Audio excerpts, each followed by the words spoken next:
materials nito yung unang bahay pa. Ang structure 1940? Hindi. The whole house po ito ngayon, 1940 na. Since 1940 walang nabago. Pero nag-start po ang bahay 17th century.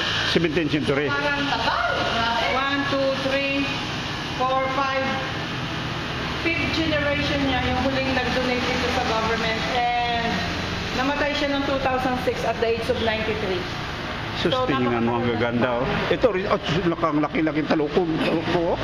So, ito po yung babies. Yung picture, ito yan. So, Ano ba? ang babies na yan, ang anak ay yun, yung namatay noong 2006 at the age of 93. Nilagay dito sa ano? Nilagay dito.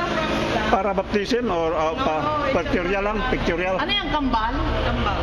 Constellation ng Carmen. Actually, Ba't isa lang siya? anak mo yan. Anak na yan. So, itong nanay. Yung picture, Naman.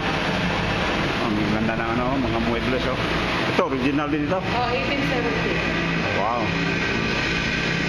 Ito, sino ito? Saan siya pasible? Yan yung family. Yan si Leon na posible.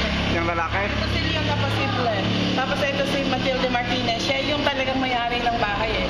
Nag-start sa family nila. At ito yung kanilang mga anak. Pero isa lang yung nabuhay. Patay yung dalawa. Tapos yan lang yung may mga sibling, mga ninuno ngayon. Ito, ang naging asawa yung isa sa kambal. Oh, okay. Kasi naging anak nila yun. Ay, hindi pala madami pala ang mga kunti lang. Oh.